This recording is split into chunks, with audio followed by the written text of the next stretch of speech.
Al-Joulani est très clairement un agent occidental. Il a permis à Israël de prendre le contrôle de la Syrie. Il a permis aux États-Unis de prendre le contrôle de la Syrie. Il a permis à l'OTAN de prendre le contrôle de la Syrie. Donc quand il brûle des arbres de Noël, ce serait une erreur de la part des Africains d'y voir un acte religieux. Ce n'est pas un acte religieux, c'est un acte politique. Écrivez ça. Et c'est ça qui doit former les Africains en Afrique. Vous voyez des gens, des fous drogués, des criminels qui attaquent des villages et ventrent des femmes, etc., violent les femmes, et qui osent dire qu'ils font ça au nom de l'islam. Et vous aussi, vous croyez. Et ils vous disent qu'ils sont des djihadistes. Et vous aussi, vous répétez ça. Salissant la belle religion musulmane. Ce ne sont pas des musulmans. Quand la politique se drape de religion, la vérité devient un outil de manipulation.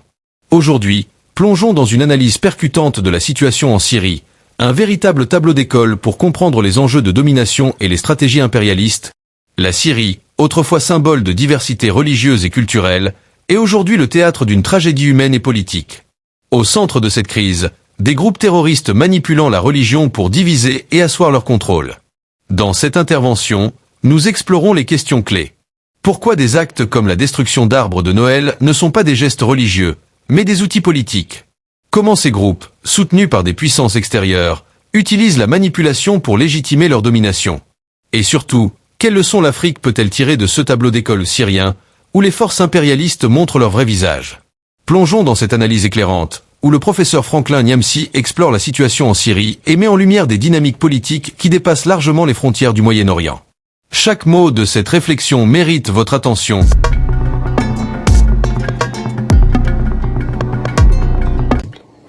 Le grand démocrate anciennement terroriste brûle les arbres de Noël en Syrie. Ça, c'est une scène qui m'a choqué. Je vais vous la montrer parce que j'ai pu la reproduire sur ma page Facebook. C'est une scène qui m'a vraiment choqué, personnellement. Quand j'ai vu ce qu'ils ont fait en Syrie, je me suis dit, tiens, c'est encore une occasion d'éduquer notre peuple, d'éveiller notre peuple. Voilà, hop, on arrive là.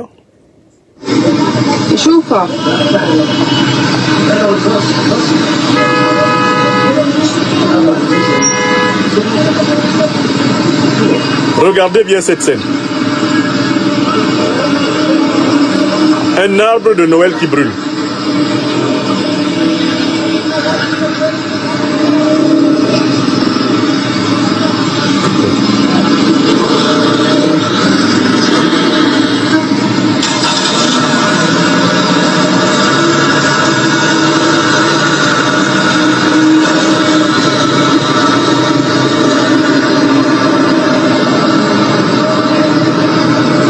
Très bien.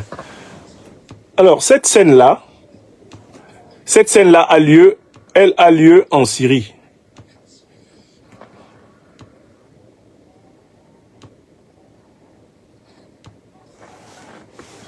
Cette scène que je viens de vous montrer a lieu en Syrie.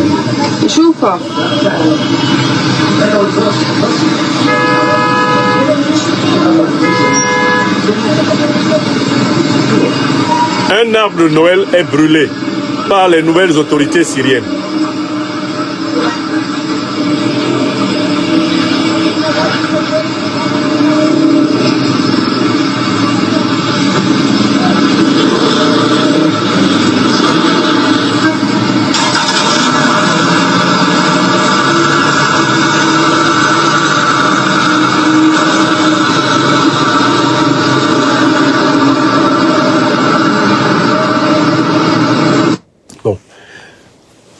Les nouvelles autorités syriennes, c'est-à-dire les terroristes d'Al-Qaïda qui ont pris le pouvoir avec le soutien d'Israël, des États-Unis et de la communauté internationale occidentale à Damas, renversant le régime de l'autocrate Bachar el-Assad, ont décidé de mener une expédition punitive contre toutes les manifestations de la religion chrétienne en Syrie.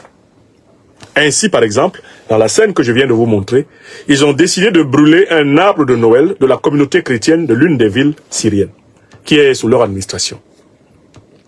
Par cet acte, ils nient le fait que la Syrie soit un pays multiconfessionnel. Or, de très longue date, tous les pays du Moyen-Orient sont des pays multiconfessionnels. Non pas simplement en raison de l'histoire, mais même en raison de leur géographie. Vous prenez l'Irak. En Irak, il y a bien sûr des musulmans. Mais avant qu'il y ait des musulmans en Irak, il y avait des chrétiens. Parce que le christianisme est né avant l'islam. Et avant qu'il y ait des chrétiens en Irak, il y avait des juifs. C'est vrai en Israël actuel. C'est vrai dans le Liban actuel. C'est vrai dans la Syrie actuelle. Ce sont des terres multiconfessionnelles. Mieux, le Moyen-Orient est aussi caractérisé par la diversité des confessions à l'intérieur même des mêmes religions. C'est-à-dire qu'il n'y a pas une seule confession musulmane, il y a plusieurs confessions musulmanes. Par exemple, il y a la différence entre les chiites et les sunnites. Par exemple, il y a la différence entre les druzes, côté chrétien, entre les druzes et les maronites, etc., etc. Il y a plusieurs communautés religieuses, musulmanes, chrétiennes, juives dans la sous-région. Mais à l'intérieur même des communautés juives, on a les Askénazes, on a les Séfarades, etc., on a les Hassidiques, etc. À l'intérieur de chaque communauté, on a des micro-communautés. Telle est la nature du Moyen-Orient. C'est une terre de diversité religieuse. Aucun pays du Moyen-Orient, même l'Arabie Saoudite, a connu la religion juive. Dans des zones de l'Arabie Saoudite, il y a eu des chrétiens. Avant que la religion musulmane n'émerge. Donc toute cette région-là, elle est multiconfessionnelle. Mais que font les nouveaux chefs de Damas? D'Al-Qaïda. Ils arrivent et ils ont décidé de soumettre toute la population à leur religion. La question qu'on peut se poser ici, c'est pourquoi est-ce qu'ils font cela? Et si je vous en parle ce soir, c'est pour que les Africains comprennent très bien. Parce que j'appelle la Syrie le tableau d'école des Africains. Je dis une fois de plus ici, que si vous avez vu brûler l'arbre de Noël en Syrie, de la part des chefs terroristes, ce n'est pas pour des raisons religieuses qu'ils l'ont fait. Ce n'est pas pour des raisons religieuses qu'ils l'ont fait. Parce que la religion musulmane a toujours considéré toutes les religions du livre comme ayant le droit d'exister. Quand on lit même le Saint-Coran, on se rend compte que dans le Saint-Coran sont reconnus les textes judaïques, sont reconnus les textes chrétiens, pas tous les dogmes, mais les textes et les figures, et que cette religion demande à tout musulman d'avoir des relations pacifiques avec tous les gens du livre. Les gens du livre dont on parle dans le Saint-Coran, mais ce sont les juifs, ce sont les chrétiens, pas seulement les musulmans. Ils sont tous des gens du livre. D'autant plus que, en fait, dans la lignée de leur figure classique, ils ont les mêmes prophètes. Donc, en terre d'islam, les chrétiens ont toujours vécu. Les juifs ont toujours vécu.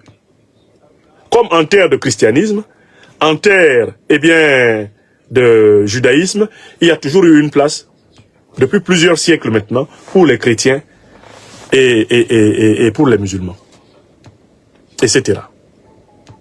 Donc, je vous dis que Al-Joulani ne brûle pas les arbres de Noël pour des raisons religieuses. Et il faut que vous m'écoutiez bien, je vais te démontrer. Il veut manipuler la religion pour essayer de rassembler derrière lui largement les Syriens, qui sont en majorité en effet musulmans.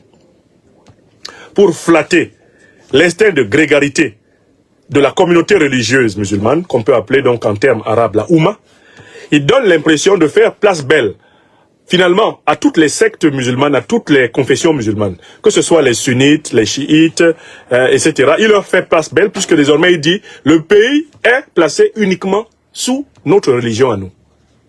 Donc en fait, c'est une stratégie politique pour rassembler large, au-delà des groupuscules terroristes dont il est le chef.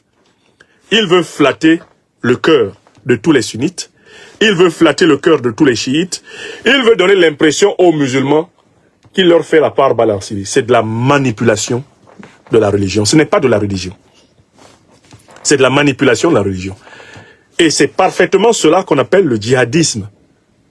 Le djihadisme, ce n'est pas la religion, mais la manipulation politique de la religion. Et c'est ça qui a piégé les Africains.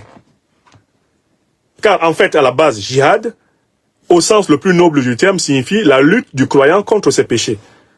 On privilégie d'ailleurs dans toutes les traditions musulmanes profondes le grand djihad, qui est le combat intérieur. C'est-à-dire l'effort que le musulman doit faire pour être suffisamment pur et approcher dignement son Dieu, par la prière et toutes les autres obligations. Vous comprenez? Or là, quand il brûle les arbres de Noël, c'est parce qu'il veut fédérer artificiellement tous les musulmans de tous les bords derrière lui, puisqu'il sait qu'en fait, il n'est pas vraiment musulman. Alors pourquoi je pense qu'il n'est pas vraiment musulman? Mais parce que c'est un terroriste. L'islam ne demande à personne de pratiquer le terrorisme. C'est pas un musulman parce qu'il agit contre le peuple syrien et contre le peuple palestinien en association avec leurs pires ennemis. C'est un homme d'Israël. Sa prise de pouvoir à Damas a permis à Israël de bombarder plus de 500 fois en 3 jours la Syrie et de détruire tout l'appareil d'État syrien. Voilà quelqu'un qui prend le pouvoir dans un pays. Le pays continue d'être attaqué par le grand ennemi voisin.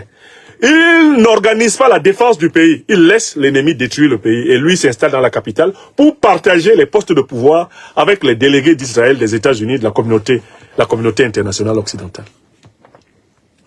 Al-Joulani est très clairement un agent occidental. Il a permis à Israël de prendre le contrôle de la Syrie. Il a permis aux États-Unis de prendre le contrôle de la Syrie. Il a permis à l'OTAN de prendre le contrôle de la Syrie. Donc quand il brûle des arbres de Noël, ce serait une erreur de la part des Africains d'y voir un acte religieux. Ce n'est pas un acte religieux, c'est un acte politique. Écrivez ça. Et c'est ça qui doit former les Africains en Afrique. Vous voyez des gens, des fous drogués, des criminels qui attaquent des villages et ventrent des femmes, etc., violent les femmes, et qui osent dire qu'ils font ça au nom de l'islam. Et vous aussi, vous croyez. Et ils vous disent qu'ils sont des djihadistes. Et vous aussi, vous répétez ça. Salissant la belle religion musulmane. Ce ne sont pas des musulmans.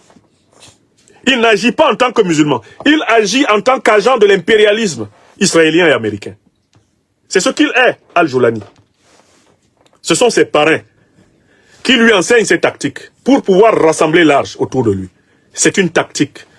Et nous avons observé de telles tactiques chez nous en Afrique, par exemple en Côte d'Ivoire.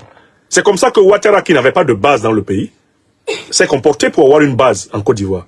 Quand Alassane Ouattara arrive dans la politique ivoirienne en 1989, il est inconnu.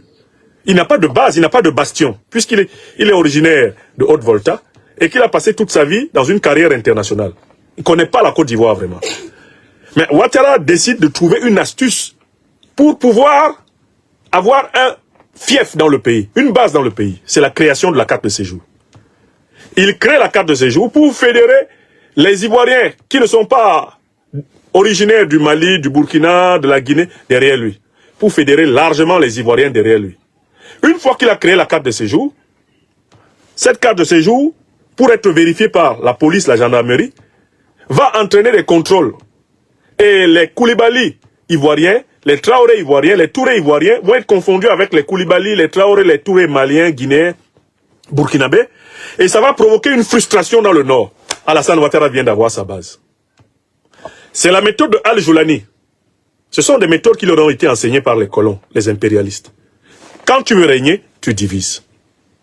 Quand tu veux régner sur des bases injustes, tu dois diviser. Donc il vient, il se met à brûler les arbres de Noël. Histoire de fédérer artificiellement les musulmans derrière lui, afin de contrôler le pays. Parce qu'il sait très bien qu'il n'est pas tout à fait un sunnite. Il sait qu'il n'est pas tout à fait un chiite. Il sait qu'il n'est pas tout à fait un musulman. Alors pour flatter les bas instincts des moins vigilants de ses concitoyens, il s'attaque aux chrétiens. Voilà. Voilà la méthode. Nous avons vu Ouattara utiliser cette méthode. Les grands dictateurs africains sont très forts là-dessus. Au Cameroun, mon pays natal, c'est la stratégie de Paul Biya. Chaque fois qu'il est en difficulté, il actionne un mécanisme qui fait penser aux membres de son groupe tribal, les Beti Boulou, qu'ils sont menacés. Mécaniquement, les plus naïfs d'entre eux se regroupent autour de lui et disent qu'ils sont menacés par les Bamileke, qu'ils sont menacés par les Sawa, qu'ils sont menacés par les nordistes, et se mettent à dire ça va se régler par un génocide dans ce pays. Si vous voulez le pouvoir, vous allez passer sur nos corps. C'est la même méthode. La manipulation de l'ethnicisme, c'est du terrorisme politique. Vous comprenez? Je vous donne plusieurs exemples. Pourquoi vous voyez que ce que Al-Joulani est en train de faire, eh bien en Syrie, nous on a déjà vu ça il y a longtemps, on connaît ça. Ce sont les méthodes coloniales et impérialistes. Ce sont ces patrons-là Américains et Israéliens qui lui ont filé les techniques. Ils l'ont formé à ça. Joue sur les susceptibilités, crée des scissions, crée des mobilisations, crée une adhésion mécanique à tes prises de position. Et ainsi tu vas pouvoir durer. Divise pour régner. Mais enfin, quand même, et pour conclure sur ce point, vous voyez très bien que Al-Joulani brûle donc maintenant les arbres de Noël. Or, il est soutenu par les États-Unis, qui se disent une grande puissance chrétienne. Il est soutenu par la France, qui se présente comme la sœur aînée de l'Église. Il est soutenu par tous les pays européens, qui considèrent le Vatican comme leur Saint-Siège. Vous voyez, nous avons là encore la preuve d'une contradiction flagrante entre la politique de l'Occident et sa prétendue chrétienté. L'Occident n'est pas chrétien. C'est pas du christianisme, ça. Ce qui est promu là, en Syrie, c'est du crétinisme. Je recommence une deuxième fois. L'Occident là, il n'est pas chrétien. Car la règle d'or du christianisme dit, ne faites point à autrui ce que vous ne voudriez pas qu'autrui vous fasse. C'est ça la règle d'or, énoncée par, eh bien, le fondateur du christianisme, en tout cas l'inspirateur du christianisme, Jésus de Nazareth. Or, qu'est-ce qu'ils font? Quand vous brûlez les arbres de Noël, est-ce que vous appliquez un principe chrétien? Pourtant, ce sont les partisans de Biden. Al-Joulani est un partisan de Biden. Il le fait avec l'accord de Biden. Il partage le pouvoir en Syrie avec Biden. Il partage le pouvoir en Syrie avec Netanyahou, qui prétend être juif. Il partage le pouvoir en Syrie avec la communauté internationale occidentale. Et cette communauté internationale occidentale, qui prétend protéger la liberté de conscience, la liberté de croyance, dont certains pays comme la France prétendent donc être laïcs, est complice d'un dirigeant qui brûle les arbres de Noël. C'est-à-dire serait capable de laisser sacrifier la communauté chrétienne si cela lui permet dans tous les cas de contrôler le pétrole et le gaz de Syrie. Je vous ai dit que la Syrie était un tableau blanc pour que l'Afrique apprenne. C'est un tableau d'école ouvert devant les Africains pour qu'ils apprennent à qui ils ont affaire. Et voilà comment ce matin, j'ai publié le billet suivant en 2 paragraphes que je me permets de vous relire. J'ai résumé ma pensée ce matin, choqué devant les arbres de Noël qui brûlent en Syrie, avec l'approbation silencieuse, bien sûr, des Occidentaux. Eh bien, j'ai écrit ceci. Je voudrais vous lire le billet que j'ai publié. En conclusion de ce point. J'ai écrit que la crise syrienne discrédite la propagande démocratique occidentale. Quelle alliance peut-on envisager entre la démocratie et le terrorisme? D'une part, le principe de la souveraineté populaire, régi par l'état de droit, et d'autre part, le principe de la terreur instrumentale, régi par l'état de fait. Comment convertit-on le respect de la liberté publique en éloge de la brutalité pré-politique, voire impolitique? Le jeu des grandes puissances occidentales et leurs alliés du Moyen-Orient avec les groupes terroristes en Syrie met à nu la contradiction qui déchire la crédibilité politique de l'Occident observée par l'opinion mondiale. Si le chef terroriste Al-Joulani, qui brûle actuellement des arbres de Noël, lui, Al-Joulani, sur lequel une affiche américaine Wanted de 10 millions de dollars a été brandie autrefois, s'il est dorénavant présenté comme le champion de la liberté et de la civilisation syrienne, cela veut sans doute dire que ce qu'on a vanté depuis des décennies, comme étant l'idéal démocratique occidental, a en réalité toujours dormi dans le même lit que le terrorisme international. Ainsi advient le discrédit total. Sur le plan de la moralité politique, la voix de l'Occident s'est éteinte. Sur le plan de la moralité politique, la voix de l'Occident s'est éteinte. Sur le plan de la moralité politique, la voix de l'Occident s'est éteinte. Voilà, mes chers amis, comment je conclus ce second point de notre émission. Une vérité dérangeante, mais nécessaire. Revenons sur les points essentiels et engageons-nous pour un avenir plus conscient. À travers cette intervention, plusieurs leçons clés émergent.